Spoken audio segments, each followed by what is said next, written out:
شروع کوم په نوم د خدای چې بخښونکی او مهربانه. نن غواړم چې د بنګړۍ او د روغتیا په پار نن چې دی خبرې وکړو.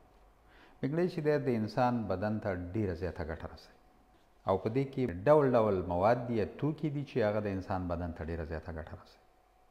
ویټامینونه لکه ویټامین A، ویټامین B2، ویټامین C، ویټامین E، ویټامین K. د ویټامینونو په پار هم ډېرې ویډیوګانې کړي دي، کولی شئ تاسو هغې ته مراجعه وکړئ. د دې تر څنګ په بنګړیو کې چې دی کلسیم موجود دی، کوم چې د هډوکو او غاښونو په جوړښت کې ډېره ونډه لري. همدارنګه په بنګړیو کې اوسپنه موجوده ده، کومه چې د وینې په جوړېدو کې ډېره زیاته ونډه لري. مګنیزیم پکې موجود دی، کوم چې د هډوکو، عضلاتو، یعنې د دې بدن د غوښو، غاښونو او د اعصابو په جوړښت کې چې دی ډېر زیات ونډه پکې پوره لري. او همدارنګه زنک چې د بدن د حجراتو په جوړښت کې په کوم ځایونو کې چې یعنې زخمونه وي د هغې په جوړېدو کې ونډه لري. او د دې تر څنګ د انسان د بدن هغه د ساتنې سیستم چې دی هغه قوي کوي. بنګړۍ چې دي دا د قبضیت مخنیوی کوي.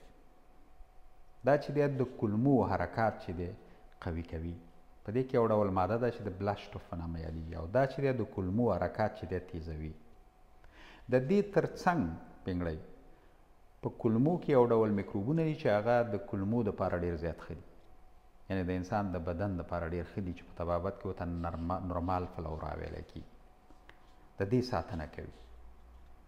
او همدارنګه هغه زهري مواد چې د انسان په بدن کې د مختلفو کړنو په پایله کې ازادیږي هغه خنثی کوي او د منځه وړي.